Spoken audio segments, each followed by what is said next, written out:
book, you can be anything. Who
Iyo po'y umawit.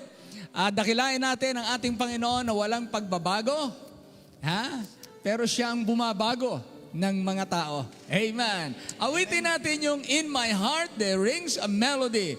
How about your heart? Meron bang awit sa puso ninyo? Say amen. Amen. Amen. Awitin natin ang lahat. I have a song that Jesus gave me. Yes, it was sent from heaven above. There never was a sweeter melody. It's the melody of love. In my heart there rings a melody. There rings a melody with heaven's harmony. In my heart there rings a melody. There rings a melody of love. On the second, I love the Christ who died on Calvary. For he washed my sins away. He put within my heart a melody, and I know it's there to stay. In my heart there rings a melody. There rings a melody with heaven's harmony. In my heart there rings a melody. There rings a melody of love. Will be my endless theme in glory. With the angels I will sing. Come on, yes. A song of glorious Wow, there's harmony. when the chords Of heaven ring. In my heart there rings a melody. There rings a melody with heaven's harmony. In my heart there rings a melody. There rings a melody of love. Amen. Maganda po yung laging may pag-ibig sa puso. Ano? Pagka puno tayo ng pag-ibig, malawak ang pangunawa. Amen. Keep on the firing line. Maalam din sa paglilingkod. Everyone, on the first stanza. If You die in the battle for the Lord and right. Keep on the firing line. If you win, my brother, surely you must fight. Keep on the firing line. There are many dangers that we all must face. If we die of fighting, it is no disgrace. Coward in the service, he will find no place. So keep on the firing line. Amen. You must fight, be brave against all evil. Never run or evil left behind. If you would win for the right and the right, just keep on the firing line. God will only use the soldier he can trust. Keep on the firing. So be faithful, amen. If you wear a crown, then bear the cross you must. Keep on the firing line. Life is fun to labor for the master dear. Help to banish evil and to spread good cheer. Great you'll be rewarded for your service here. So keep on the firing line. You must fight, be brave against all evil. Never run or even lag behind. If you would win for God and the right, just keep on the firing line. When we get to heaven, brother, we'll be glad. Keep on the firing line. I will praise the Savior for the call we had. Keep on the firing line. When we see the souls that we have helped Help to win. leading them to Jesus from the paths of sin. With a shout of welcome, we will all march in. So keep on the firing line.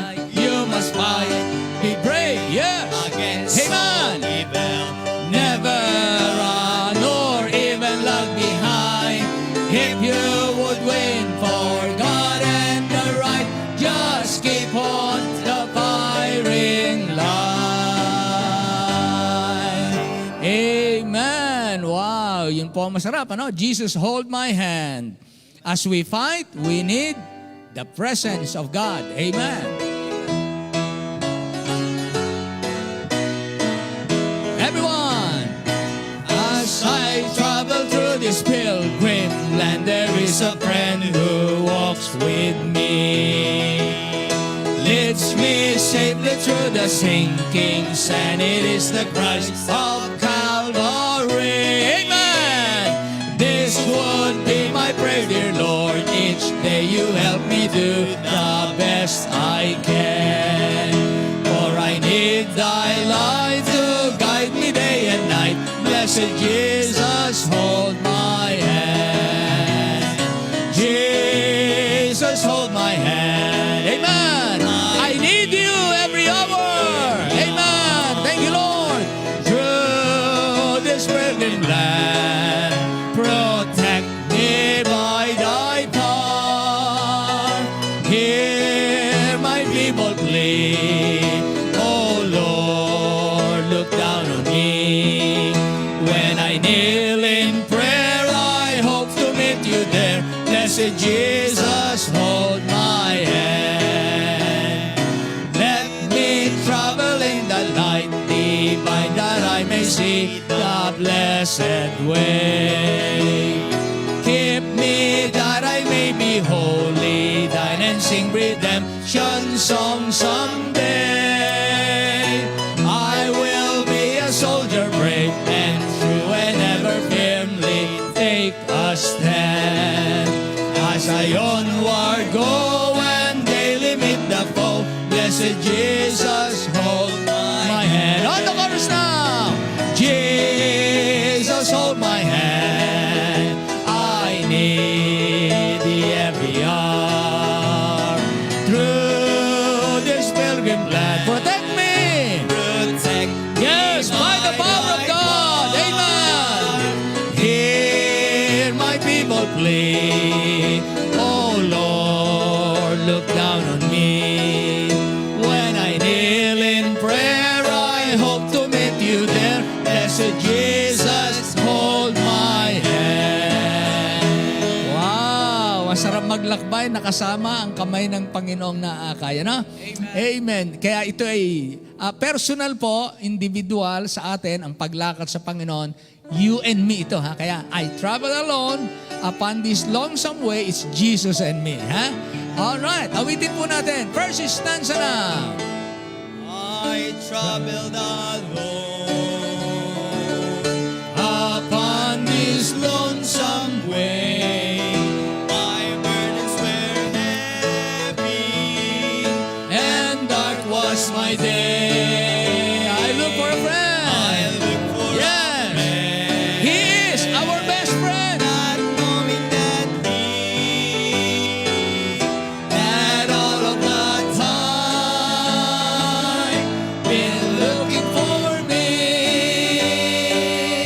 Now it is Jesus and me for each tomorrow, for every heartache and every soul. Louder now, on now. I know that I can depend upon my newfound friend, found friend, and so till the end, it's Jesus and me. the road may be long To heaven's pearly gate, I know that it's narrow, I know that it's straight, but Jesus is there. Thank you, Lord. Amen. Through eternity, we'll travel alone. Who is with you? trust Jesus Amen. Wow. Now it is Jesus and me for each tomorrow,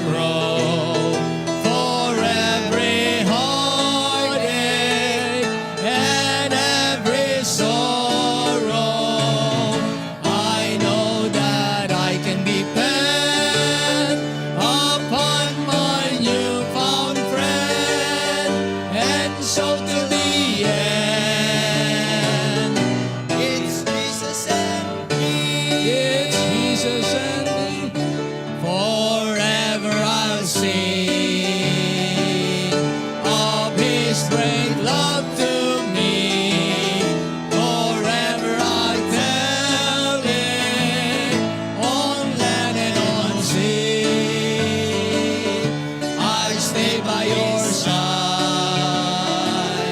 Contented I'll be for all of my life. It's Jesus and me.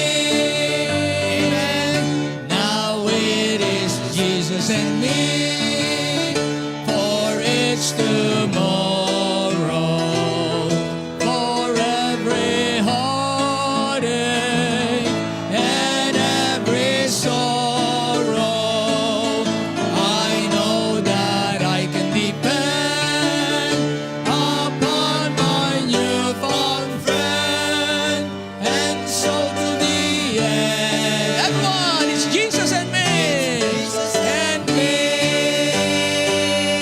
Now it is Jesus and me. For it's tomorrow. For every heartache and every sorrow, I know that I can depend upon my newfound friend. And so to the end, it's Jesus and me. Amen. Amen. Ang maraming Diyos, salamat po. Meron pong ganitong katotohanan is Jesus and me.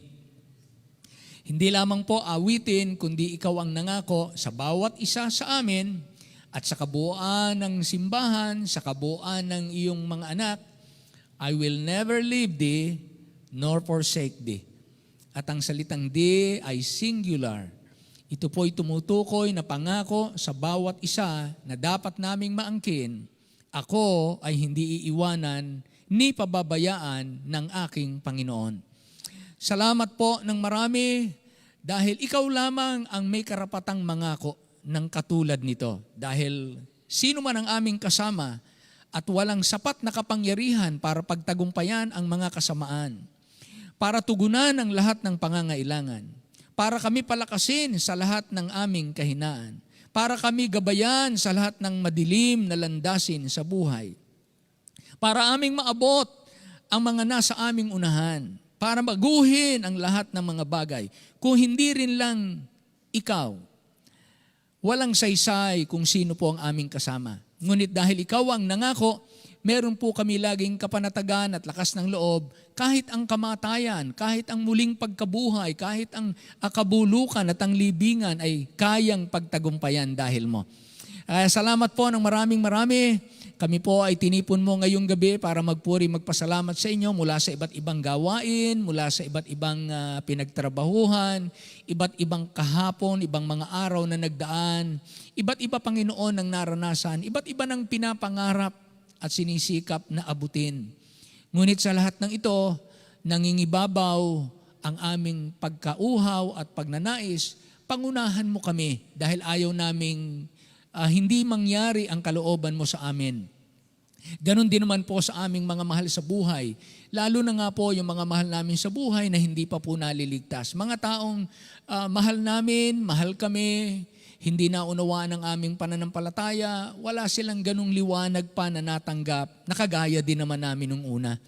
Kaya naman po, punuin nyo kami ng pagkahabag sa mga tao, ng laging pananalangin na hindi kami sumawa, na magmalasakit, manalangin, iluhod sila sa iyo sapagkat ikaw lamang ang pwede magbukas ng puso't unawa ng tao. Salamat po sa bawat isa na nakarating sa gabing ito, iniwan ng kanya-kanyang lugar. Ang iba marahil ay hinihingi na ng katawan ang kapahingahan o ang pagpapahinga, ngunit inuna ang pagsamba at magpuri sa iyo upang hindi lamang katawan ang nangangailangan ng kapahingahan, kundi ang aming kaluluwa at spirito.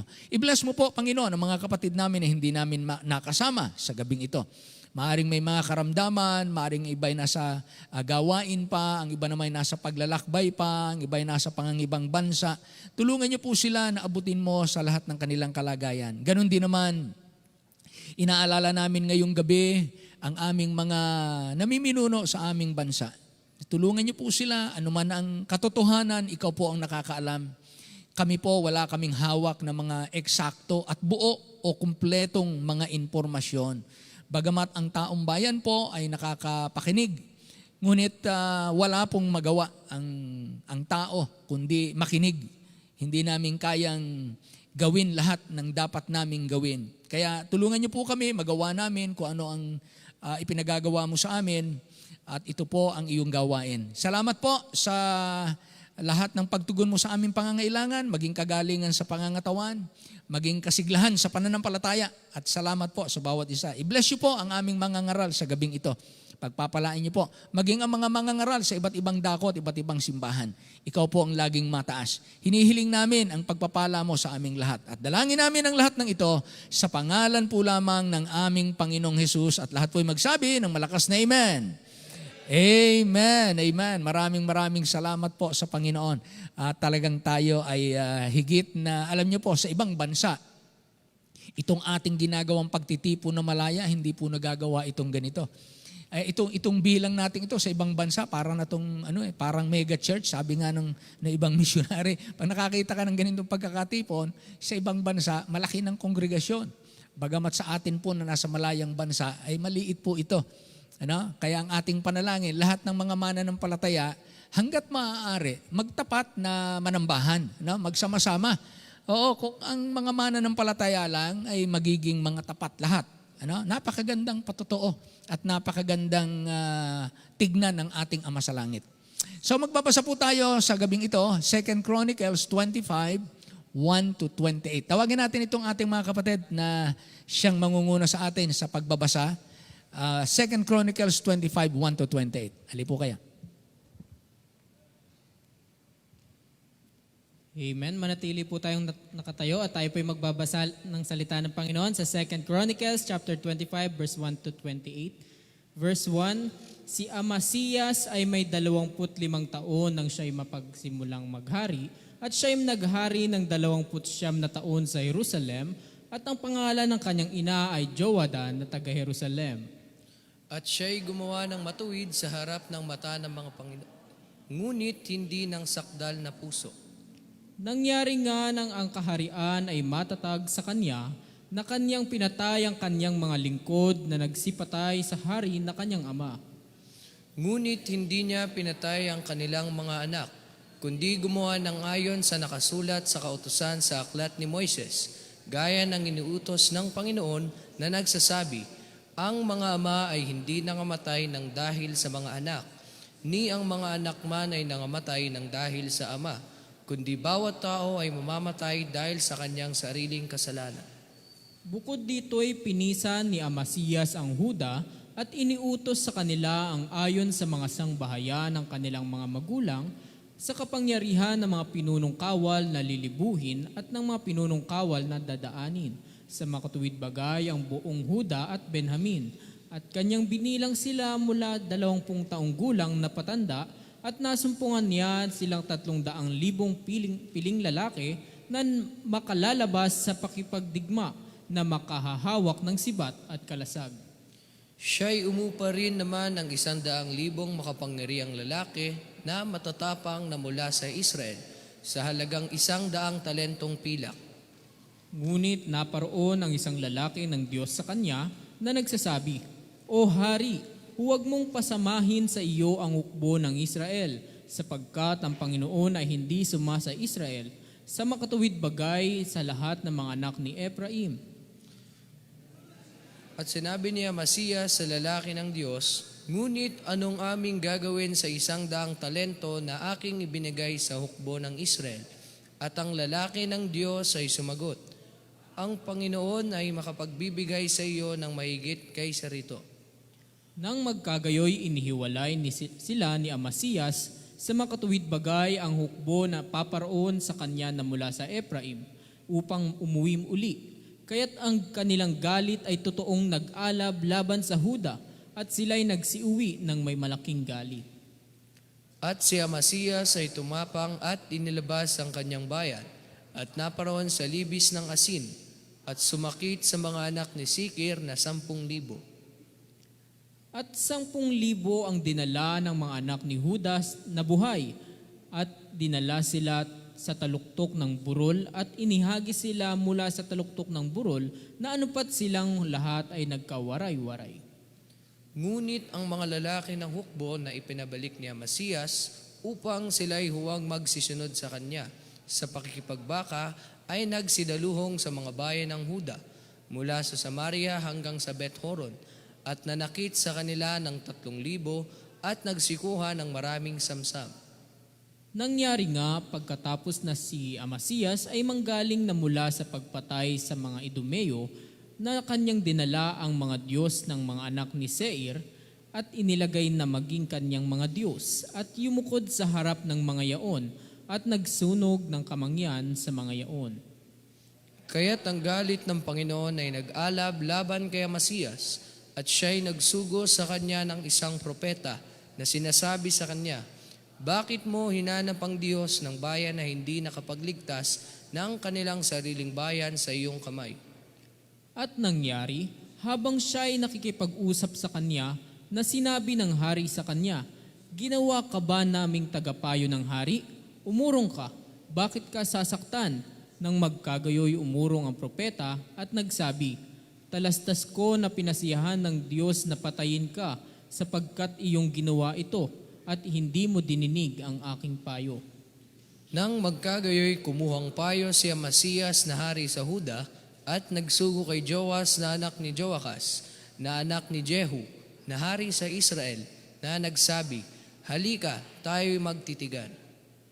At si Joas na hari sa Israel ay nagsugo kay Amasiyas na hari sa Huda na nagsasabi, "Ang dawag na nasa Libano ay nagsugo sa Cedro na nasa Libano na nagsasabi, 'Ibigay mong asawa ang iyong anak na babae sa aking anak,' at nagdaan ang mabangis na hayop na nasa Libano at niyapakan ang dawag."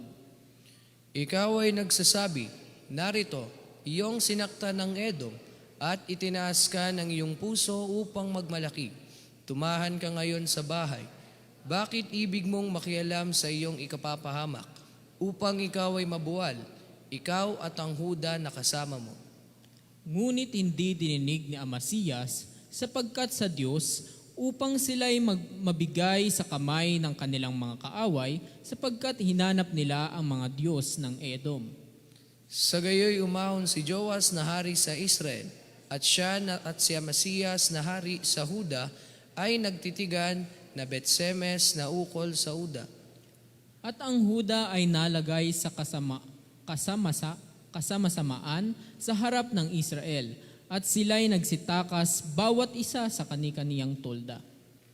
At kinuha ni Joas na hari sa Israel si Amasiyas na hari sa Huda, na anak ni Joas, na anak ni Joakas, sa Betsemes, at dinala siya sa Jerusalem, at ibinagsak ang kuta ng Jerusalem mula sa pintuang bayan ng Ephraim hanggang sa pintuang bayan ng sulok na 400 siko. At kinuha niya ang lahat na ginto at pilak, at lahat na sisidla na nasumpungan sa bahay ng Diyos na kay Obed-Edom, at ang mga kayamanan ng bahay ng hari, pati ng mga sanglang tao, at bumalik sa Samaria.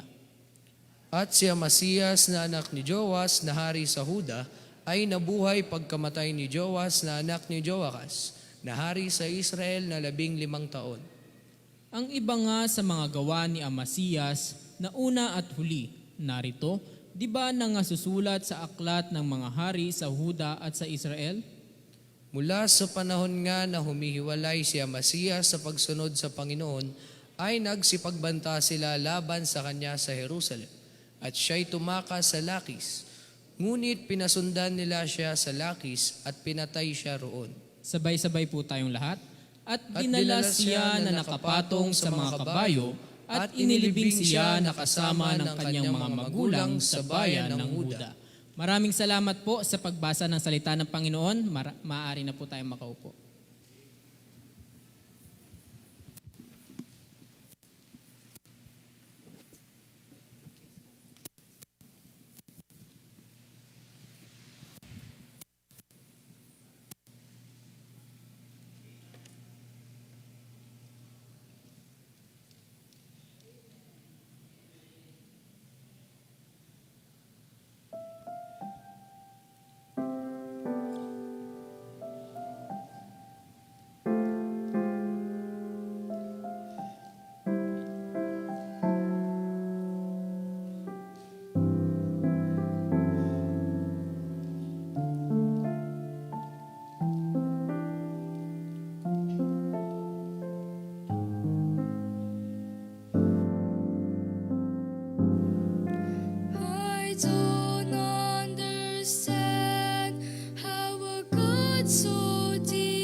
consider me worth every minute of time to rescue a sinner like me. When I think of my Savior alone on the cross, I know without Him my life would be lost. If He had not been willing to suffer the cost to rescue a sinner like me, to rescue a sinner like me, Lord, to rescue a sinner like me. He abandoned His throne and His kingdom above to rescue a sinner like me.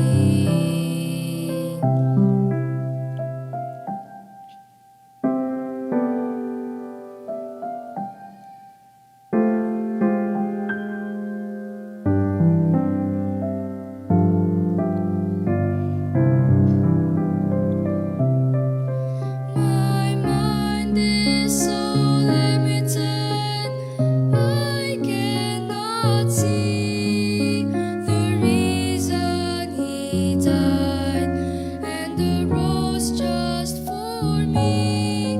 So unworthy was I, yet He gave willingly to rescue a sinner like me, to rescue a sinner like me, Lord, to rescue a sinner like me.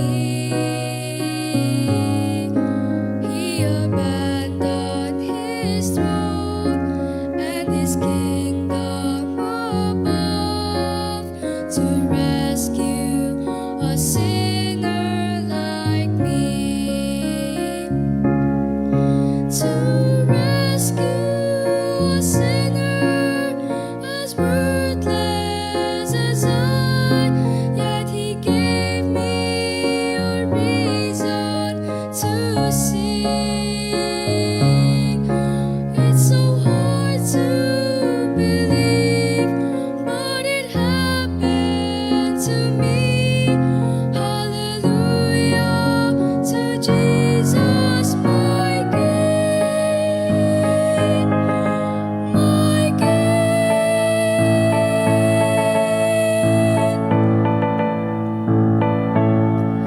To rescue a sinner like me, Lord, to rescue a sinner like me. He abandoned His throne and His kingdom above to rescue a sinner like me. He abandoned His throne and His kingdom above to rescue a sinner like me,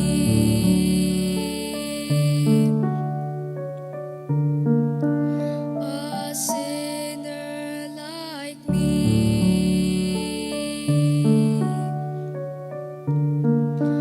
a sinner like me.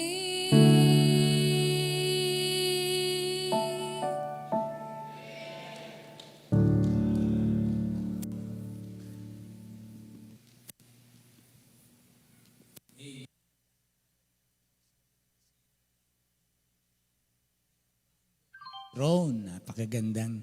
Ano niyo po, minsan ako ipalahanga dun sa mga nagko-compose ng mga awit. Ano? Paano nila naihahanay ng ganon? Yung iba ay mabilis gumawa. Parang natural sa kanila ang maggawa ng mga awit. At napakaganda ng tono. Ang gaganda ng mensahe, ang gaganda ng tono, talagang gift. Iba naman yung kumakanta. Yung kumakanta, iba din ang gift niyan. Maaring hindi magaling magsulat, magaling naman umawit. Kaya walang inggitan, Amen? Meron namang magaling ng umawit, kagaya ko. Pero natawa si Pastor Habaan ay talagang tawa ng hindi mananampalataya Amen. Yan ang hindi ko sinisikap. Ako kasama ako dun sa mga trying hard. Pero kahit na hindi ganun kaganda ang mga boses natin, basta tayo umaawit ng galing sa puso, ang Diyos nakikinig. Di ba? Ayun ang mahalaga dun Pagka nakita ng Diyos na umaawit kang totoong nananambahan ka, nagpupuri, nakikinig ang Diyos. Kaya yun po naman ang nilulugod natin hindi naman tenga ng tao. Kaya salamat dun sa ating kapatid na bata pa siya pero nagpapagamit sa Panginoon. So, salamat sa mga magulang na yung dinadala nyo ang inyong mga anak sa ito ang buhay. Ito ang buhay natin. Huwag mo itong iiwanan. Pag ikaw hanggang pagtanda mo, pamamana mo yan sa iyo ding susunod na pamilya. Ganon, yan po ang tama niyan. Sapagkat ngayon, ang daming meron akong iaano sa inyo. Teka, kung makikita ko, meron akong pinicturan na, ito Ano ito? Tungkol to sa mga kabataan Pero alam nyo ngayon, ang dami ngayong mga ligaw na kabataan. Ang dami. Kailan ko hinahanap, tsaka hindi ko makita. Pero ang dami ng mga percentage ng mga kabataan na talagang ligaw. Ngayon, padami ng padami. Padami ng padami. Yung percentage, pataas ng pataas. Ang mga kabataang iba ang ng buhay. Pero nagpapasalamat po tayo sapagkat nakasama tayo sa mga naliwanagan. Amen. Kaya wag nating sayangin. Wag nating sayangin. Ito yung time na dahil tayo naliwanagan, talagang ganun natin pinapahalagahan yung ating naunawaan at pananampalataya. Sabi nga, ang salita mo pinahalagahan ko ng higit pa sa pilak at ginto. Sabi nga ni David, pinahalagahan ko ang iyong salita ng higit pa sa aking pagkain. Tingnan niyo yan, higit pa sa pagkain. Ito. Kaya salamat po, meron tayong ganyang natanggap na pananampalataya. At ito ang babago sa ating bansa. Kanina, napanood ko sa Facebook na yung parang meeting ng mga bago magbukas ang meeting ng mga senador, nananalangin sila. May prayer. Ang ganda ng prayer, kaya lamang parang sumasalungat dun sa nangyayari. Salungat Parang, ano ba to? Yung prayer, na lang yan parang recital na lang. Recital, sa laki ng kanilang mga nadidinig ng taong bayan na ginawa. Parang hindi mo natuloy matanggap, mapaniwalaan na yung panalangin yun, ano ba yun? Totoo ba yun? Nako-question mo tuloy Parang din yung pagpapatong ng kamay sa Bible, magsasabi ka ng totoo at pawang katotohanan. Di ba ganun sa hukuman nung una?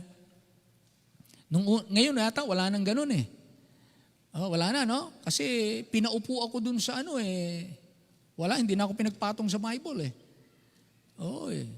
sa witness stand, wala nang patong ng magsasabi ako ng totoo, pawang katotohanan.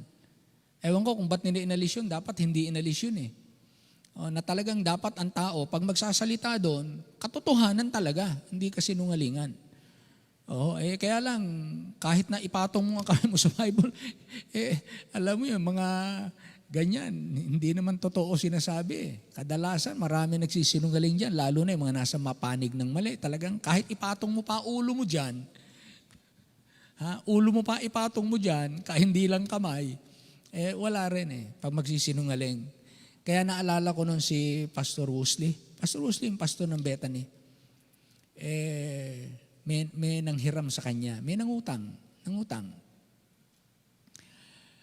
Sabi niya, Pastor, wala ba akong pipirmahan na ako yung nanghiram sa ng pera? Sabi niya, kung yung salita mo, hindi ko mapanghahawakan, paano ko papanghawakan yung sulat mo? Sabi ni Pastor Julio, hindi ko na kailangan yung sulat-sulat. Kung yung salita mo, hindi ko mapanghahawakan, huwag ka nang sumulat. At wala din yung sulat na yan. Hindi mo rin yan tutuparin. Minsan gano'n, no? Kaya noong una kilala yung tinatawag na palabra de honor. Hindi sabihin naman, maaring tayo malate, pero huwag tayong tatakas. Huwag tayong tatakbo. Talagang sikapin nating, ganon, panagutan. Ganon lang. Ganon talaga, may mga mahihirap na tao na minsan nangangailangan ng tulong. May mga tao naman nagsisikap, nangangailangan ng tulong. Tayo naman, dumating din tayo sa kalagayang nangangailangan din tayo ng tulong. Tama ba? Kayo ba nangangailangan din ng tulong nung mga nagdaang panahon? Lahat ng nangangailangan ng tulong, say amen. At kayo nakatanggap naman ng tulong, say amen. Di ba masarap ang pakiramdam pag nangailangan ka ng tulong, tinulungan ka. Kaya ang Panginoon ay very present help in time of need. Yun ang nakalagay sa Bible, very present help in time of need. Talagang kailangan ng tao ng tulong. At gumagamit ang Panginoon ng mga kapwa-tao para tumulong sa mga nangangailangan. Kaya tayong mga Kristiyano, laging sinasabi ng Bible, as we have therefore opportunity, anong karugtong? Let us do good to all men, especially to the household of faith. Talagang hindi mawawala. Sabi nga ng Bible, hindi mawawala ang mahihirap na tao sa lupain. Hindi mawawala. Amen? Pero salamat po, pinayayaman tayo ng salita ng Diyos at ang ating puso ay ito ang ating kayamanan. Kahit tayo mahirap, maari sa ibang bagay, pero kapag mayaman tayo sa salita ng Diyos, ang buhay ay masaya at matagumpay at mapayapa. Amen? At kalulugdan ng Diyos. Well, ang ating pong mangangaral ngayong gabi ay pastor ng New Life Baptist Church. So, siya po ay lahing Samaritano. Hindi siya pure na Hudyo. Ito ay Samaritano, taga-Samar.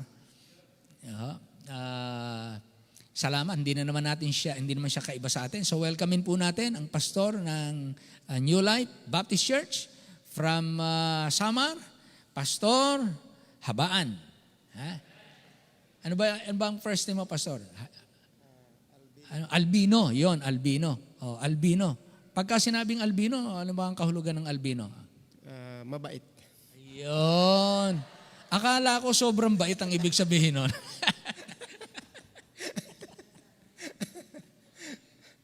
Okay, magandang gabi po sa inyong lahat. At maraming salamat po sa una-una sa Panginoon at sa Christ Baptist Church, lalo na kay Pastor Kunume, at sa pagtitiwala sa gabing ito. At ito naman, ako naman ay, kumbaga sa tingin ko sa aking sarili ay hindi karapat-dapat, ngunit salamat sa Panginoon dahil ito'y biyaya at oportunidad upang makapaglingkod tayo sa Diyos. At sa gabing ito, ang ating pong pag-aaralan, hindi po naman natin tatagalin. Kasi ayaw ko kasing habaan yung mensahe. Pagkatapos kong habaan to, tapusin ko na. Ang ating pong, nasa ang ating pag-aaralan, Matthew chapter 25 verse number 21. Ang salitang... ano bang itong salita na aking naisulat? Salitang faithful. Yan. Okay. Ito pong sinasabi ng Bible, napakagandang sinabi ng Panginoon. Ito po ay patungkol sa kanyang mga anak. Na pagdating ng Panginoon, ito po ay istorya ng mga taong katiwala, servant, na kumbaga pagdating ng kanyang Panginoon ay ginagawa pa ang kanilang tungkulin.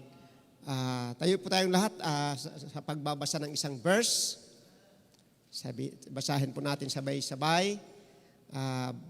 Ready? Begin. His Lord said unto him, Well done, thou good and faithful servant. Thou hast been faithful over a few things, I will make thee ruler over many things. Enter thou into the joy of thy Lord. Manalangin po tayo. Amang banal, maraming salamat po Ama sa gabing ito dahil napakabuti mong Diyos, araw-araw mo kami iniingatan, araw-araw mo kaming tinuturuan sa magitan ng mga salita. At maraming salamat Ama dahil sa kabila ng marami naming pagkukulang, kami po ay binibigyan mo ng lakas, binibigyan mo ng katuwaan upang maglingkod sa iyo. At sa aming pag-aaral ng inyong mga salita ngayong gabi, bigyan mo kami ng makalangit na karunungan, lalo ng iyong lingkod Ama, at ito'y aming matutunan, sundan, at maunawaan dahil ito po ang hinihintay ng lahat na marinig ang isang salitang well done, thou faithful servant. Salamat po Ama na kami ay binilang mo sa kabila ng kami ay maraming shortcoming sa aming buhay Panginoon. Kaya salamat lalo na sa kaligtasan. Kami po ay pinagkatiwalaan mo ng mga gawain, naging kabahagi kami bilang iyong magagawa. Ito po ang aming, sana po datnan mo kaming nagtatapat, datnan mo kaming gumagawa ng iyong kalooban. Salamat sa ngayong gabi, kami po ay nakaabot sa bahay simbahan upang kami ay magmanambahan sa iyong banal na pangalan. Dalangin po namin lahat ng ito at magpapasalamat sa pangalan ni Kristo Jesus na aming tagapagligtas. Amen. Ito po yung salitang faithful ang ating pag-aaralan ngayong gabi. Kasi po, kumbaga, marami na po sa iba't ibang, kumbaga, parte ng buhay, marami na pong, kumbaga, iba-iba ang nagiging sitwasyon. Iba-iba na po yung, kumbaga, dati matapat na naglilingkod, masigasig na nagtatrabaho, masigasig sa mga gawain ng simbahan, lahat ng parte ng buhay, dati ang sigasig ng tao. Pero ngayon,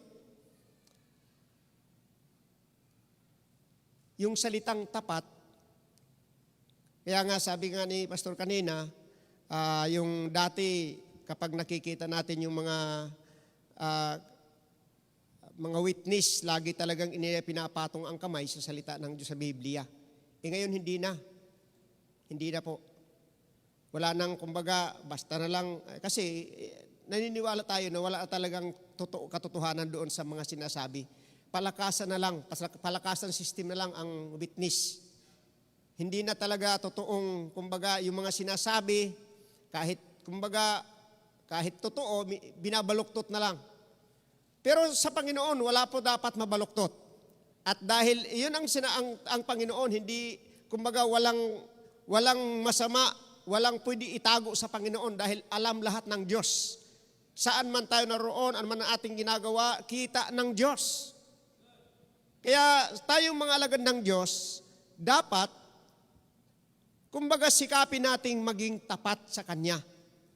Kasi ito po yung sinasabi na ang tapat po ay, kumbaga, tinignan ko yung faithful sa Tagalog, kasi po hindi po ako masyadong sa Tagalog. Yung faithful ay tapat, tumpak, masigasig, tama, mataimtim, wasto at tapat sa loob. Yun po yung ibig sabihin ng faithful. At sino ang sinasabihan na maging faithful? Sino ba yung mga sinasabihan ng Panginoon na well done? Ang sinasabihan, isa lang. Pero pangkaramihan. Isang pangkaramihan na sinasabi niya na lingkod or ang tawag dyan, kumbaga, katiwala, yung mga manggagawa ng Diyos. Yung kanyang pinagbilinan, na kung yung anumang gawain ay pinagkatiwala ng Diyos, na kung halimbawa, ikaw ay pinagbilinan ka, ngayon, aalis ako, tapos pagbalik ko, dapat natapos po na itong mga gawain ito. Nung dumating siya, nakita na talagang ginagawa at hanggang sa pagdating niya, may ginagawa pa rin. Yun ang gusto ng Diyos sa mga lingkod ng Diyos. Pero ngayon, tingnan natin yung sarili natin. May mga ginagawa pa tayo para sa Panginoon. Kaya ang sabi kasi ng Bible, we are laborer together with God. Lahat tayo manggagawa ng Diyos. Diba? Lahat tayo may manggagawa ng Diyos. Hindi lang mga pastor, hindi lang mga soul winner, dapat lahat ng membro manggagawa ng Diyos. Wala pong sinasabi pagka tayo'y membro lang tayo, o kaya hindi tayo pastor, hindi tayo, lahat tayo, pag naligtas, kabilang na tayo doon sa manggagawa ng Panginoon. At yun ang, kumbaga, ninanais ng Diyos na hanggang sa pagdating niya, madatnan tayong nagtatapat sa Kanya at gumagawa ng Kanyang kalooban.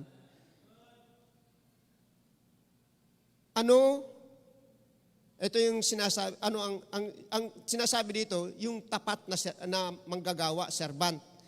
At sa anong paraan, ito yung tanong, sa anong paraan magtatapat tayo sa Panginoon? Sa anong paraan at gawain? Anong gawain na dapat tayo magtapat sa Panginoon? Meron lang akong apat na tiningnan na inano ko sa Biblia na talagang kailangan natin magtapat hanggang sa pagdating ng Panginoon. Number 1, di po tayong tatagal, una, sa pagsamba. Kasi marami pong mga tao,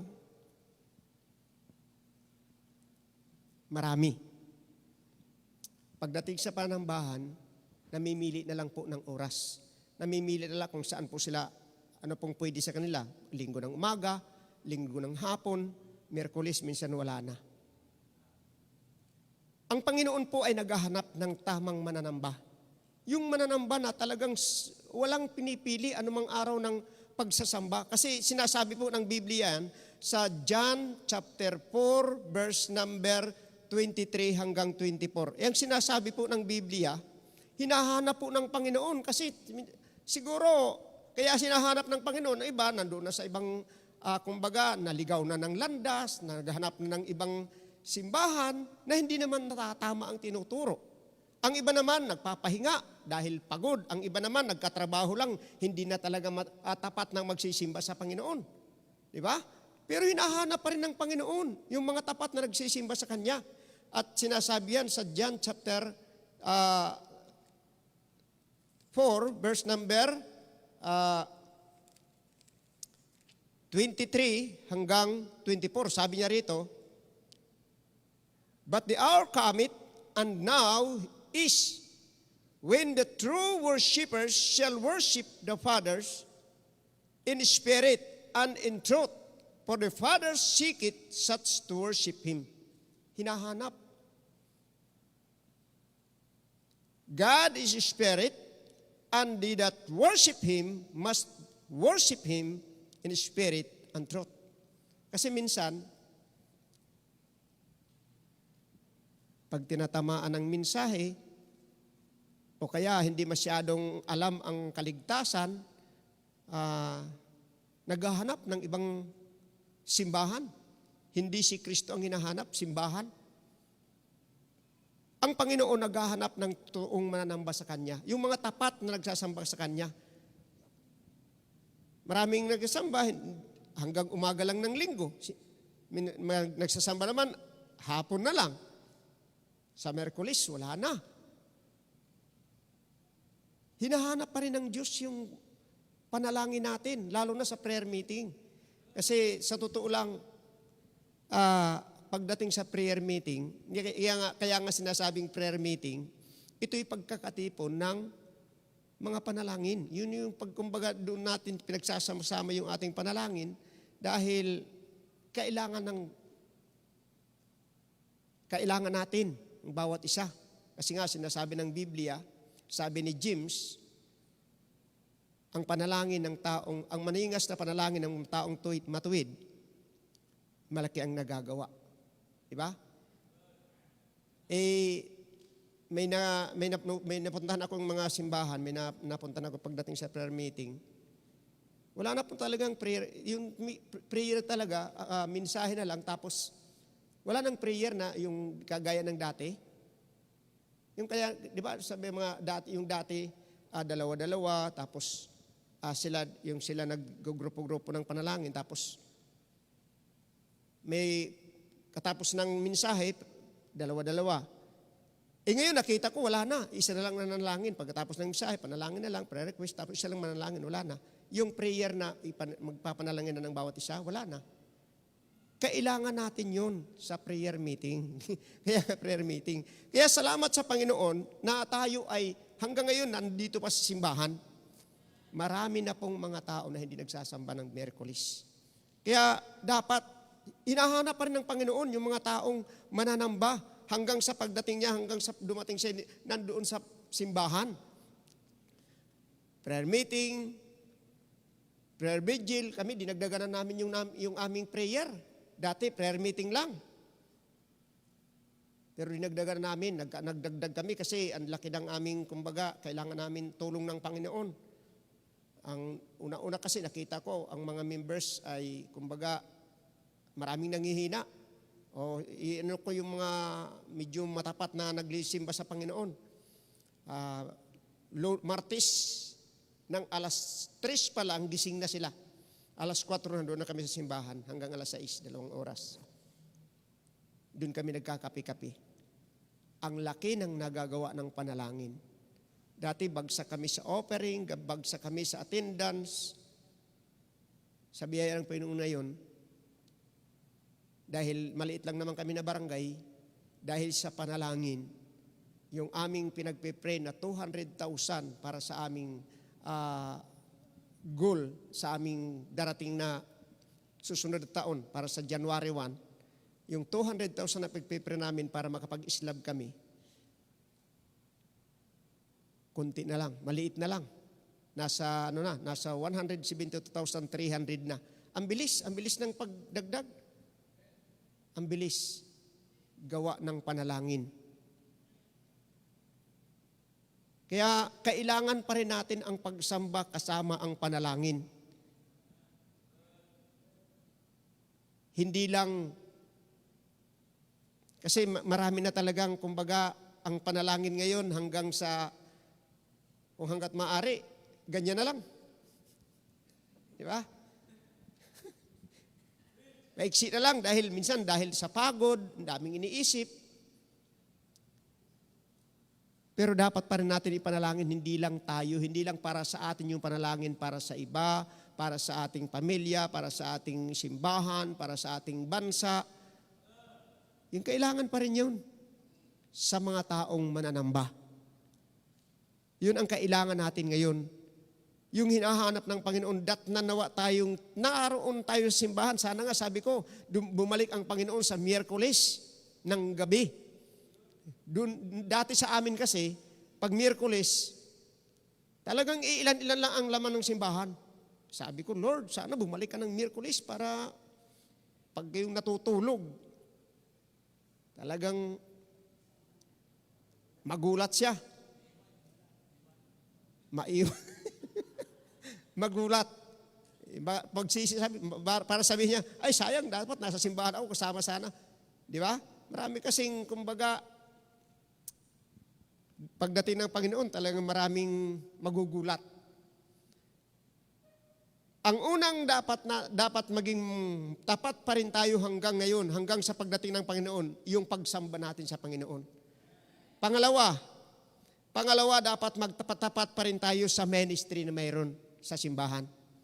Maraming mga ministry ngayon sa mga simbahan na napapabayaan. Yun po ang sinasabi ni Pablo. Sana kagaya tayo ni Pablo na sabi niya sa 1 Timothy chapter 1 verse number 12. Ang sabi niya rito, sana marinig natin na kagaya ni Apostol Pablo na sinasabi. 1 Timothy chapter 1 verse number 12. Ito po yung sinasabi niya.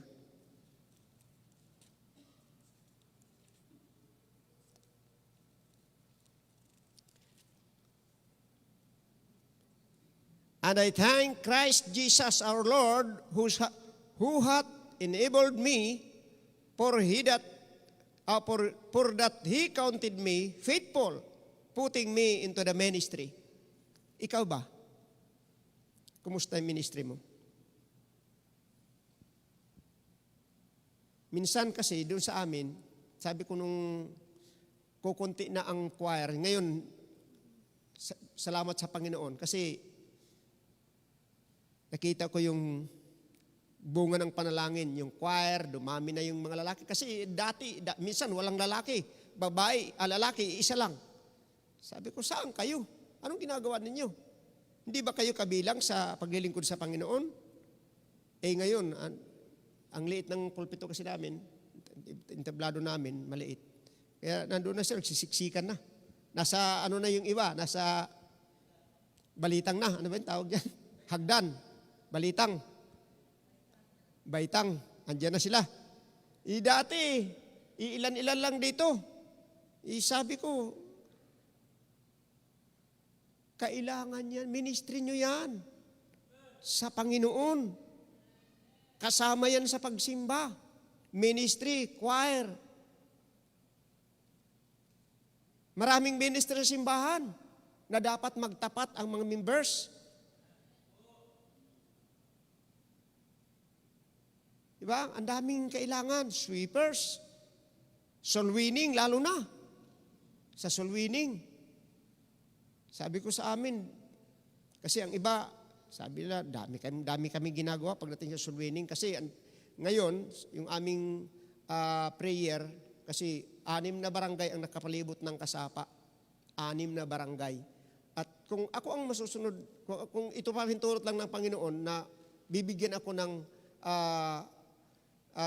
ibibigay niya yung kalooban sa akin, wala na kaming dapat, hindi na kayo magtatayo ng simbahan sa 6 na barangay na nakapalibot sa amin. Kasi ang ginagawa naming building ngayon, kumbaga kakasya siguro mga hanggang 400 katao. Kasi itataas na. Loloobin ng Panginoon. Sabi ko, yung 6 na barangay, hindi na natin tatayuan ng simbahan kasi ngayon mayroong mga bata na galing sa ibang barangay na nagpupunta na sa amin. Kung mapupuno sa baba, mayroon pang taas, kabilaan pa. Sabi ko, wag na tayong magkumbaga, kapahintulot ng Panginoon. Mag-ministry tayong lahat. Punta tayo, kung hindi man ka tayo magkakasama-sama, isang barangay kayo, isang barangay kami, isang barangay iba. Ang gandang pakinggan na lahat tayo nagsusulwining. Di ba? Kasi ministry yan ng simbahan eh. Hindi lang yung ministry ni deacons, hindi ministry ng mga soul-winner, ng mga estudyante. Trabaho lahat ng members yan eh. Pag tayo'y naligtas, dapat din natin ibahagi yung kaligtasan na meron tayo. Kasi nga, sabi nga ng John chapter, sinasabi yan, chapter 4 ng John, na kailangan din natin, yung kumbaga parang tubig yan, na agos, wag natin, kumbaga nasa atin na yung pitsil, wag natin tayo lang iinom sa isang pitsil na tubig, ibahagi natin sa iba. Diba? Kasi kailangan din, ako nga sabi ko, kung hindi kami inabot ng mga ligtas na mga tao ng Diyos sa karanas noong kapanahonan, talagang ang tindi pa noon ng 1989, ang tindi noon ang pagdala ng salita ng Diyos. Ang tindi kasi andun pa yung mga pulang araw dati. Bawat punta ng aming misyonary doon, Amerikano, galit ang mga pulang araw sa Amerikano eh. Talagang tinatabi nila para hindi makapag-witness. Wala naman silang, hindi naman naiintindihan yung salita.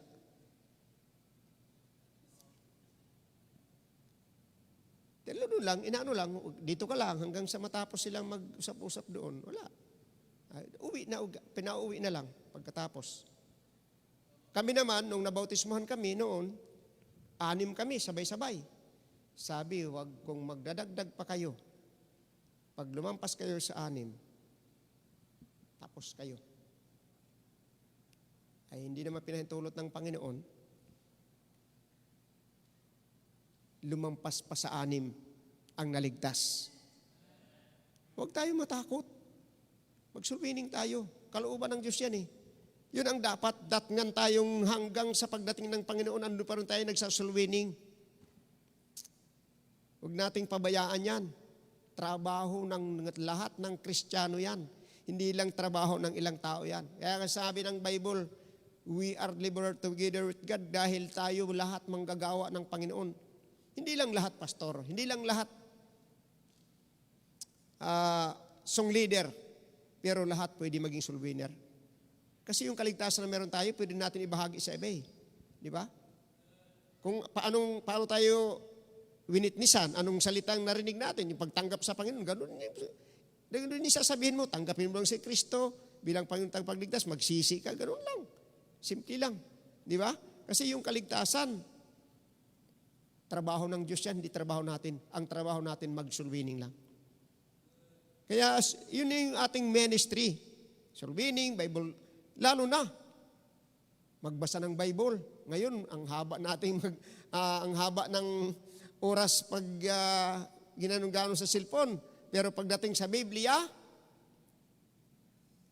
gaano kahaba natin binabasa ang Bible? Gaano kahaba ng oras? Kailangan din natin basahin pa ang ating Bible.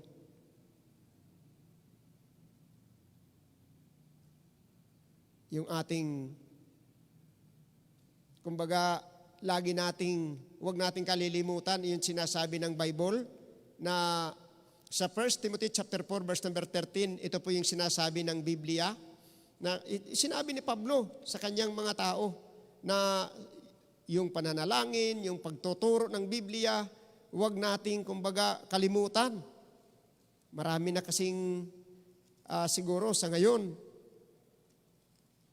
kunti na nagbabasa ng Bible.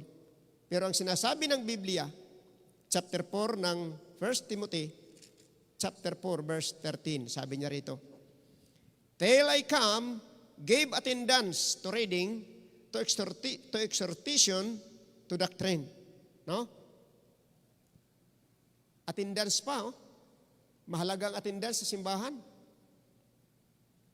Attendance pagbabasa ng Biblia. Pagtuturo. Pagbabasa ng Bible. Kailangan din natin yun. Para, kumbaga, yun yung ituturo natin, yung natututunan natin sa Biblia. Yun ang ating ministry. Turo natin sa mga bata, turo natin sa mga hindi, lalo sa mga hindi ligtas. Kasi ngayon, kumbaga maraming tao ang dapat nating ipanalangin. Maraming taong dapat nating turuan. Maraming tao ang dapat natin i-encourage. Kasi, kumbaga ngayon, andyan na. Ito na yung panahon sinasabi ng Bible, perilous time shall come. Kumbaga titingnan natin, papakinggan natin yung mga usapang panggobyerno, yung ating panahon, kagabi lang, di ba? Kagabi lang. Lakas ng lindol sa Cebu. Pinapakita ni Ami sa bahay kagabi habang nagkataon kasi natawag sila ng nag-video call. Habang naglilindol, pinapakita yung bahay namin. Talagang inuuga talaga. Kaya, kailan pa tayo magtatapat? Naniniwala tayo na parating na ang Diyos. Ako naniniwala ako parating na ang Diyos. Kung dumating kaya siya ngayon, o dumating kaya siya bukas, madatnan kaya tayo nagtatapat? Di ba? Madatnan kaya tayo nagtatapat? Pangatlo, hindi lang ministry, sa giving. Ito yung matindi dito.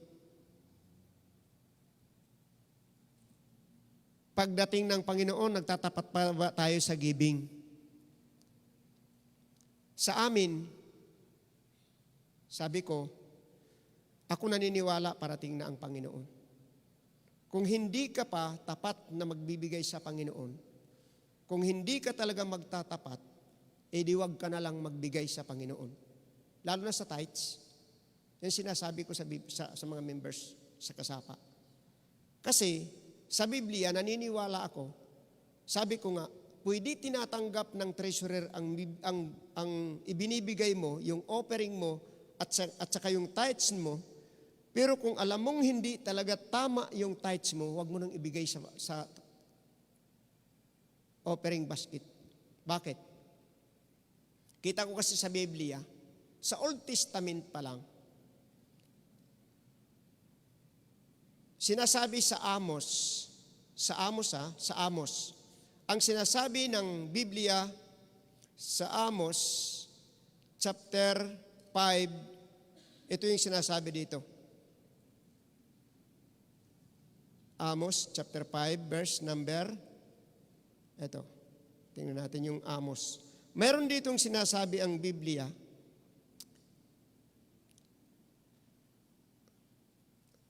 Amos chapter 5, verse number 21. Ang sabi niya rito, aking kinapaputan, aking hinahamak ang inyong mga kapistahan, at hindi ako nalulugod sa inyong mga takdang kapulungan. Oo, bagaman inyong ihandog sa akin ang inyong mga handog na susunugin, at mga handog na harina, hindi ko tatanggapin ni akin mang kalulugdan ang mga handog tungkol sa kapayapaan na inyong mga matatabang hayop. Ihiwalay mo sa akin ang ingay ng inyong mga awit sapagkat hindi ko didinggin ang tinig ng inyong mga biola. Kundi bumugso ang katarungan na parang tubig at ang katwiran na parang malakas na agos. Sabi ko, pwede naman ibinibilang naman yan yung binibigay mo sa Panginoon ng treasurer at ng sekretary. Binibilang yan ng auditor. Pero yung Panginoon na pinaghahandugan natin, sabi niya, hindi niya tinatanggap. Ay sabi ko, kung hindi ka tapat magbigay ng tithes, ibulsa mo na lang yan. Hindi ang Panginoon, hindi ako ang binibigyan natin ninyo eh. Hindi yung treasurer, yung Panginoon ang binibigyan nating lahat. Siya po ang ating binibigyan, hindi po yung treasurer. Ang treasurer po ay nagre-record lang sila. Lahat tayo nagbibigay sa Panginoon. Sabi ko, kung hindi yan tapat na tithe sa Panginoon, kunyari, kumita ka ng 5,000, tapos ang ibibigay mo ay 400, ibulsa mo na lang yan. Nagbigay ka na, nagkasala ka pa. Yun pong sinasabi ko sa kanila. Ngayon, sinasabi ko sa kanila, kung kayo ay magpapanata, yung pledge ba, sa amin pledge ang tawag doon sa panata. Halimbawa, ngayong January 1 ay aming Thanksgiving. Lahat ng may gustong tumuwang para sa building, sabi ko, yung mga members, kung hindi kayo takot magbigay sa Panginoon, mag-promise tayo. Pero yung promise, huwag kang magpa-promise na hindi mo gagawin. Huwag ka nang magsalita, sabi ko. Kasi kung magsalita ka at hindi mo tutuparin, nagkakasala tayo sa Panginoon. Nasa Deuteronomy chapter 23 verse number 21 yan. Huwag ka nang magsalita sa Panginoon mangako na hindi mo tutuparin. Dahil sabi ng Biblia sa Deuteronomy 23 verse number 21. Ang sabi rito, 23:21. Pagka ikaw ay magpapanata ng isang panata sa Panginoon mong Diyos, ay huwag kang magluluwat ng pagtupad, sapagkat walang pagsalang uusisahin sa iyo ng Panginoon mong Diyos at magiging kasalanan sa iyo. Kaya sabi ko, kung mananata ka sa Panginoon, magpapromise ka ng 1,000 na hindi mo tutuparin pagdating ng January 1, wag ka nang magsalita. Pero kung alam mong ibibigay ng Panginoon ang 1,000, at hindi ka natakot magbigay, yung mananampalataya ka na yung 1,000 ay ibibigay ng Diyos. Kasi yung pledge, ano yan eh, nangangako ka nang wala sa'yo, na alam mong ibibigay ng Diyos. Umaasa ka na yun ay ibibigay ng Panginoon. Kasi yung pag-asa, pag nakikita mo na yan, hindi na yung pag-asa. Pag alam mo mayroon ka ng nakatago dyan na 20,000, na sasabihin mo, ako, 20,000, pero meron ka na dyan, hindi na yan pangako. Dapat yung walang-wala. Kami mag-asawa, sabi ko nga, subukan nga natin magpakahirap na wala naman tayong perang 20,000. Sabihin, ano tayo sa Panginoon? Para medyo mahirap-hirap. Pagka naibigyan natin, parang nakakahinga ka ng mahaba eh. Ang Panginoon tapat talaga. Tapat ang Panginoon. Kaya dapat din tayong mga anak ng Diyos magtapat sa Kanya. Kasi sabi ng Biblia, sa Deuteronomy chapter 23 verse number 23, pagka ikaw, sabi niya, ang ibinuka ng iyong mga labi ay iyong gaganapin at gagawin ayon sa iyong pinanata sa Panginoon mong Diyos na isang kusang handog na ipinangako mo ng iyong bibig. Yan ay, kumbaga, kusang handog, ipinangako mo. Walang nagsabi sa iyo, walang kumalabit sa iyo. Ikaw ang nagkusa na alam mong ibibigay ng Diyos. Yung giving, maraming parte ng giving. May tithes, may offering, may pledge. Meron pang ang tawag doon ay marami po, may first fruit. Diba? Meron pa yan.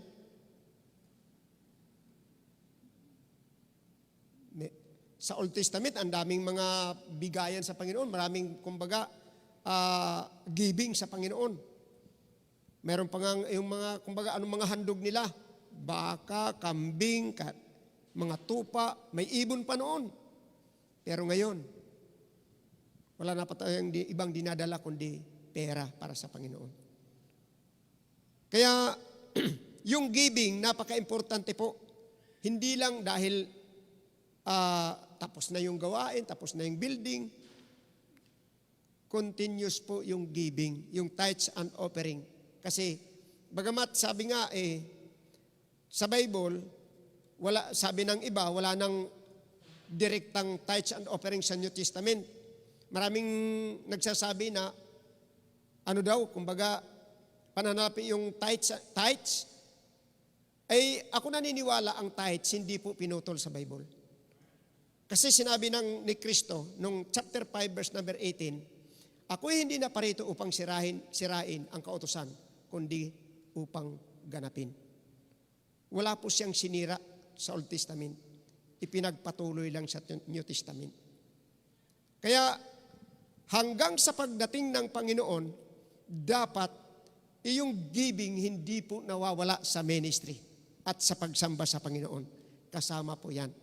Andoon po yung soul winning, andoon yung mga kung anumang ministry mayroon sa simbahan, andoon po yung tithes and offering, andoon yung pledge, andoon yung di ba may paglilimos mga tayo, yung mga nanghihingi ng limos diyan sa kalsada. Minsan, namimili ako diyan. Meron kaming, nung pumunta kami ng Tagaytay, lumapit sa amin,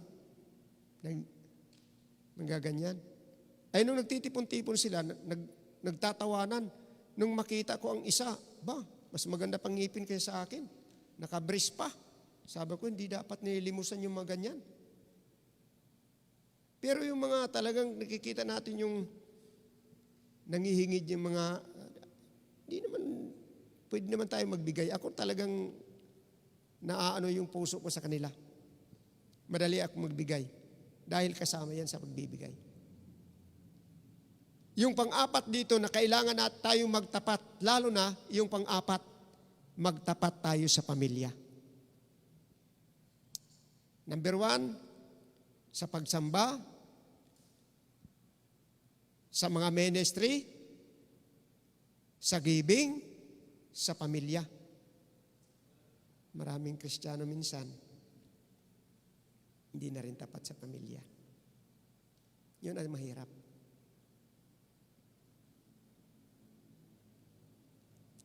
Kailangan ng isang Kristiyano, madatnan tayo ng Diyos. Sa lahat ng parte ng buhay, nagtatapat tayo. Kasi ang hirap, nasabihin tayo, nating Kristiyano tayo, na yung pamilya natin hindi naniniwala sa atin. Diba? Kunyari ako tatay, sabihin ko, Kristiyano ako, tuturuan ko yung pamilya ko. Pero yung makikita nila sa akin ay hindi na, kahit sa pamilya ko, hindi ako nagtatapat. Eh paano din sila magtatapat? Di ba? Kailangan natin mapakita natin sa kanila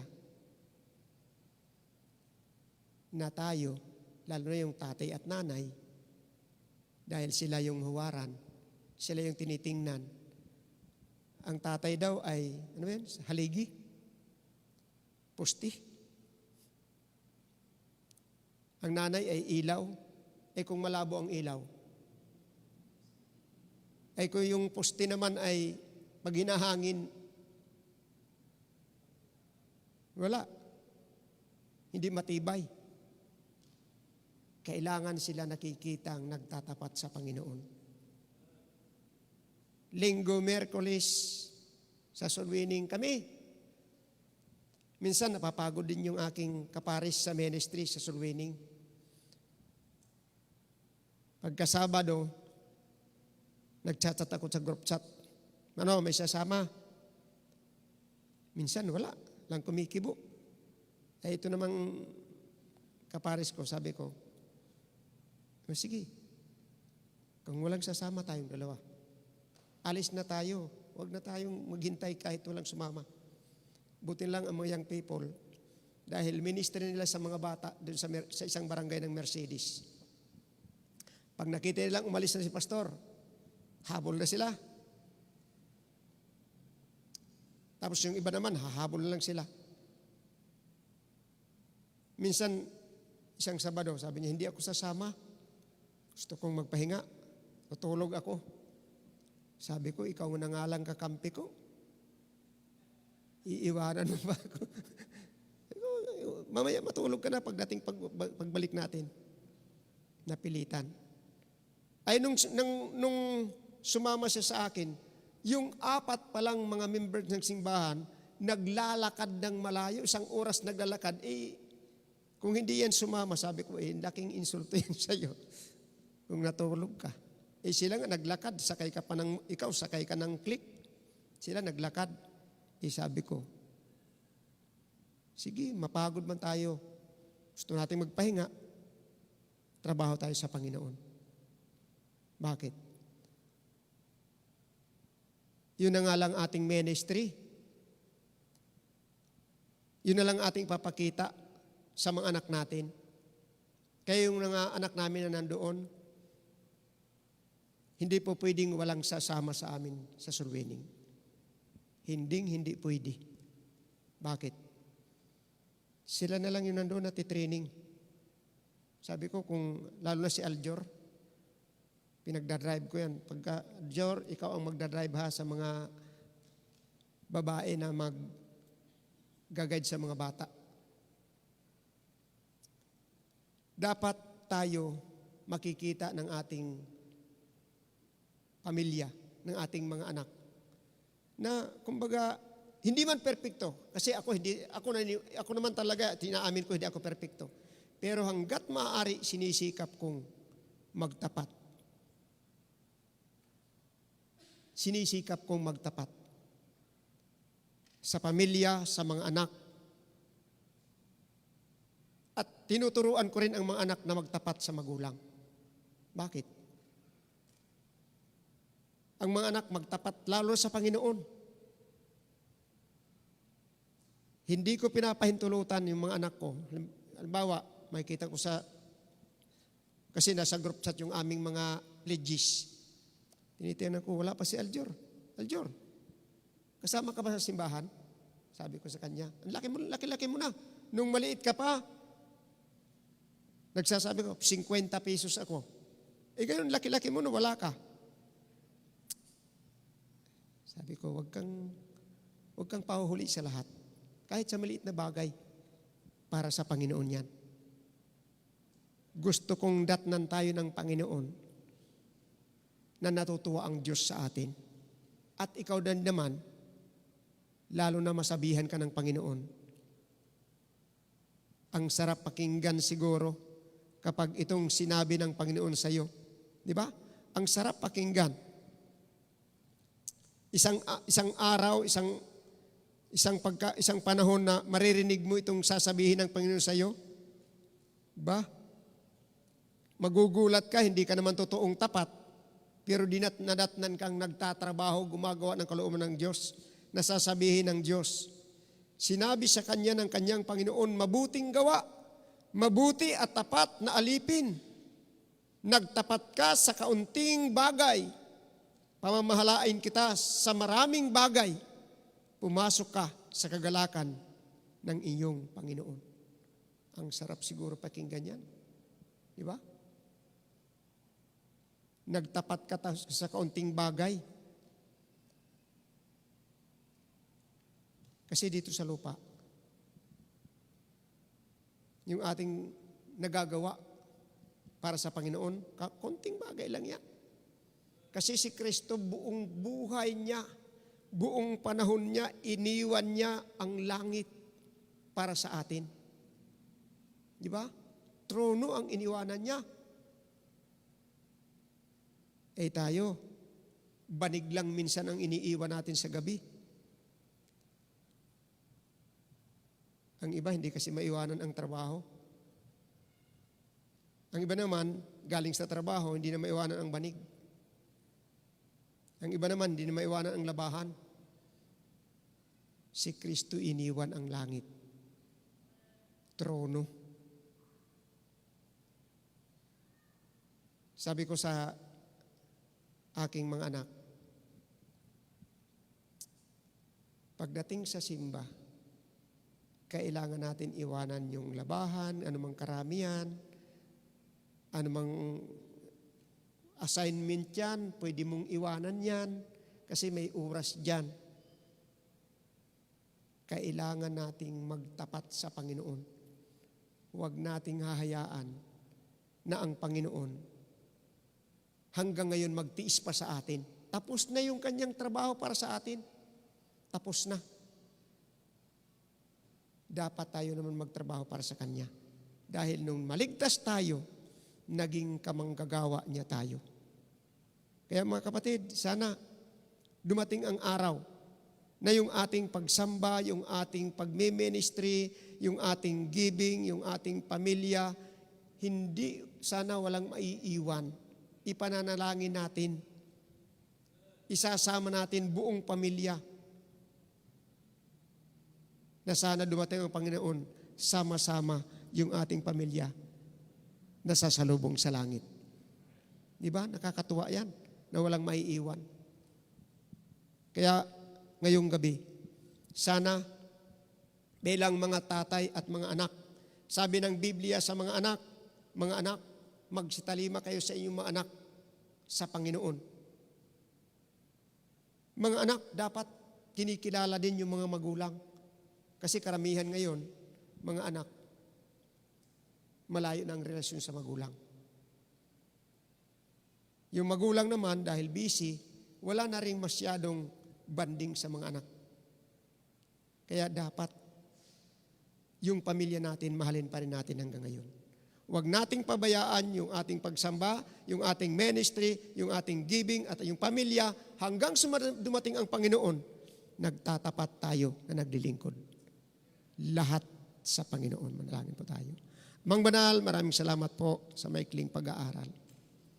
Napakabuti niyo po, Panginoon. At kami ay gusto mong madatnan na nagtatapat. Kaya, Panginoon,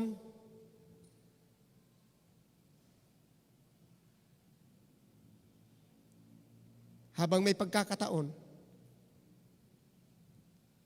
kung ano man ang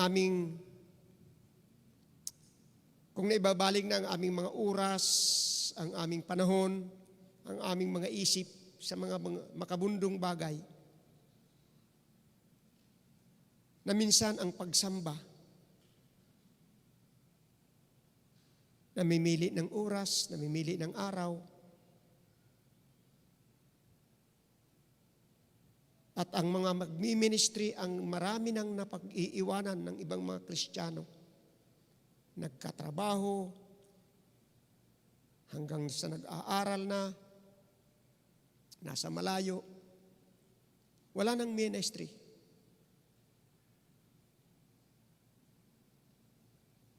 Maraming nagtrabaho, pero wala nang giving. Hindi natapat sa giving. at lalo sa pamilya. Sa mga panahong ito, Panginoon, kailangan namin ang tulong mo. Dahil naniniwala kami na kayo po, Panginoon, ay parating na. At ninanais din namin na maratnan kaming nagtatapat. At kayo rin po, Panginoon, kaya mo ibinilin ang iyong mga salita sa amin upang habang kami ay nandirito sa lupa at habang ikaw ay pabalik, lalo kaming magsumigasig, lalo kaming maglingkod, lalo kaming gumawa para sa inyong kalooban. Dahil naniniwala kami na kami bilang maligtas ay mga kamanggagawa mo, Panginoon. Kaya tulungan mo kami na hindi kami mapagod. Magpatuloy, magtapat at maging masigasig sa lahat ng aming paglilingkod na ikalulugod naman sa inyong pangalan, Panginoon. Sa gabing ito, maraming salamat po, Ama, sa inyong mga salita. Ang aming binasa at napakinggan, nawa ay hindi masayang ang aming pagsamba. Salamat po, Ama, sa pangalan ni Kristo Jesus na aming tagapagligtas. Amen.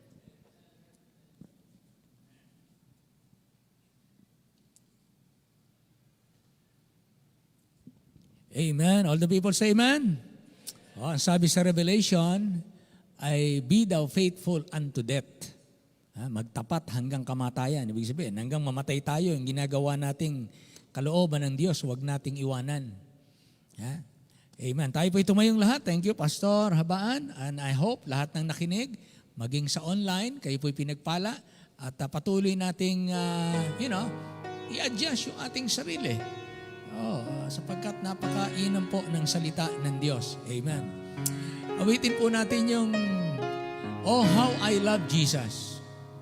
Oh, how I love Jesus. Kasi po pag wala na yung love,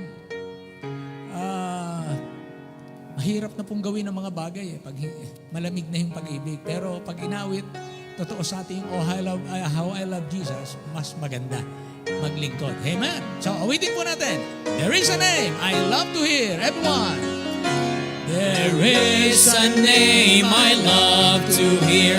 I love to sing its word. It sounds like music in my ear. The sweetest name on Yes. earth. Oh, I love Jesus. Oh, how I love Jesus. Oh, how I love Jesus. Oh, how I love Jesus. Because He first loved me. He tells me of a Savior's love who died to set me free.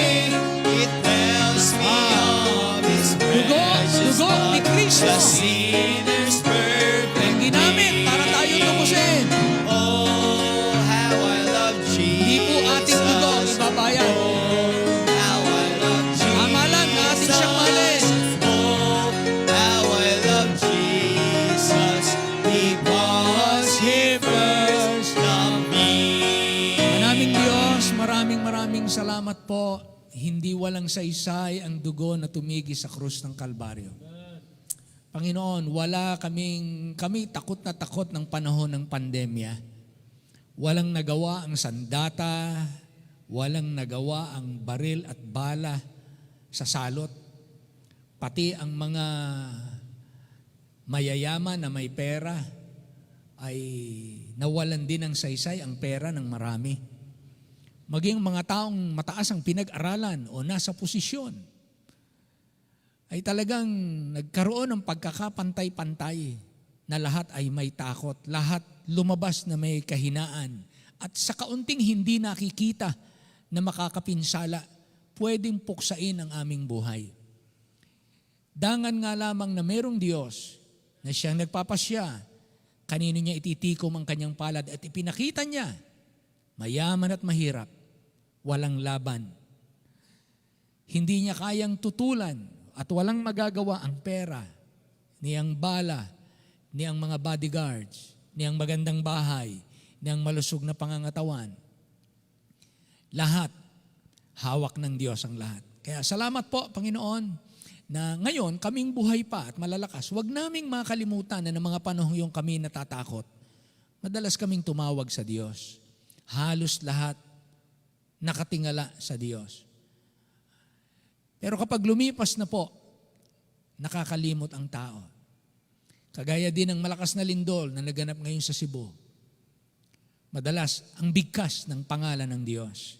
Paglipas muli ng matagal na panahon, makakalimot na naman ang mga tao.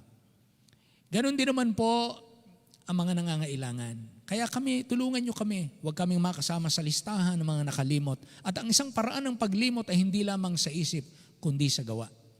Kaya tama lamang po na kami magtapat sa iyo dahil ang katapatan ay pagpapakita na aming tinatandaan at pinapahalagahan ang kabutihan, ang habag at ang mayamang biyaya ng Diyos na dumating sa aming buhay. Maraming salamat po sa mga halagang titipunin. Ito po ay magsilbing binhi ng lalong pagpapala mo sa iyong mga anak. Ito po ay magpahayag ng aming pagpapadakila sa iyong pangalan na hindi kami maraming pera pero ang katapatan ay hindi nakasalig sa bilang kundi nakasalig sa kalagayan ng puso. Kaya ikaw na po magpala sa bawat isa. At ang mga kaloob na ito, pasaganain mo po kami dahil ito'y pinagkakaloob namin na may pag-ibig, may pananampalataya, may pag-asa, at may paghahangad na magmalasakit sa gawain ng Diyos at sa kaluluwa ng mga taong nangangailangan ng kaligtasan. Pagpalain niyo po ang bawat isa, dalangin namin ito na nagpapasalamat, pati ang mga nagkakaloob na sa pamagitan ng online.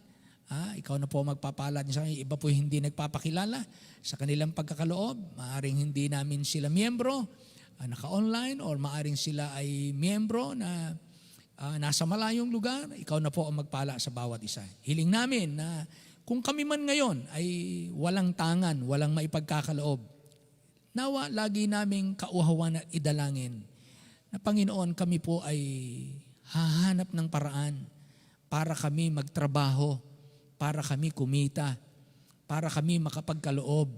Dahil ang buhay na pagkakaloob ay palatandaan ng nagmamahal. Kaya Lord, pwede kaming magkaloob na walang pagmamahal, pero hindi pwedeng nagmahal na hindi nagkakaloob. Kaya salamat po. Ikaw ang unang nagkaloob. Ipinakita mo kung gaano mo kami minamahal. Salamat po ng marami. Bless po ang bawat isa. Hiling namin ang lahat ng ito sa pangalan lamang ng aming Panginoong Hesus. Amen. Amen. Makakaupo na po tayo. Amen. Ating tipunin yung ating kaloob.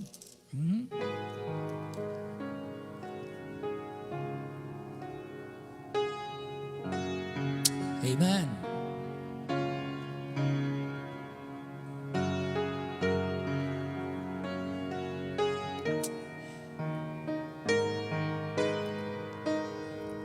Sa mga nananambahan online, ready, GCash, forward nyo kay Brother Eli.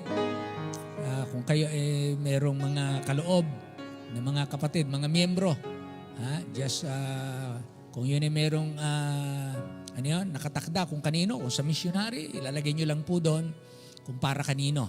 Ano po? At si Brother Eli ho, bahala dyan. Saka Sister Vicky. Sila po ang nangangasiwa ng ating kaperahan. Amen. So, salamat sa Panginoon.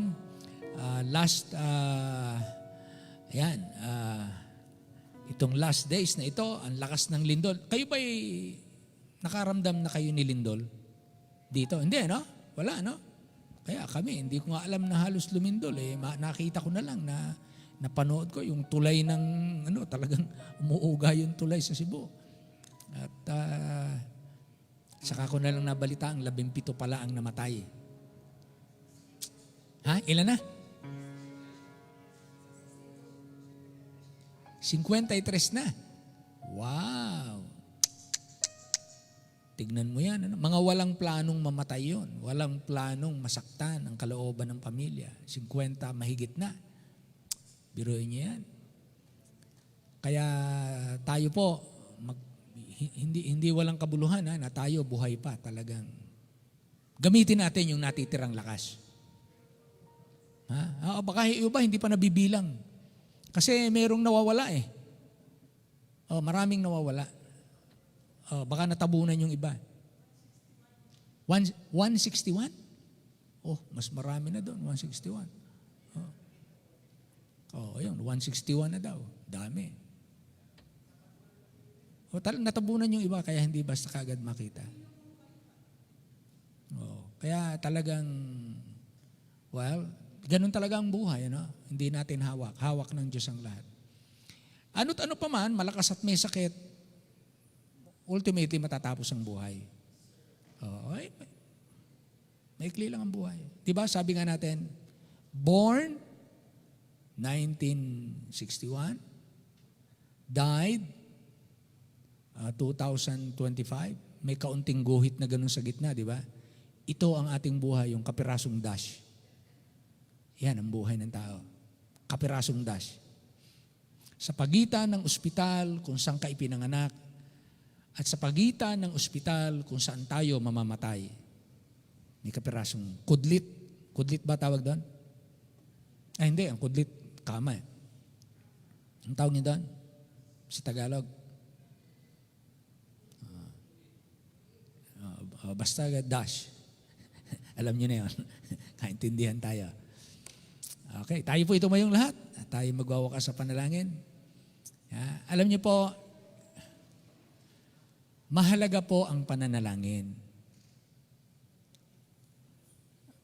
Pagka tinignan niyo po sa Bible, ang pananalangin, tinitingnan ng Panginoon yung puso. Hindi naman yung bilang eh. Ang tinitingnan ng Panginoon yung puso.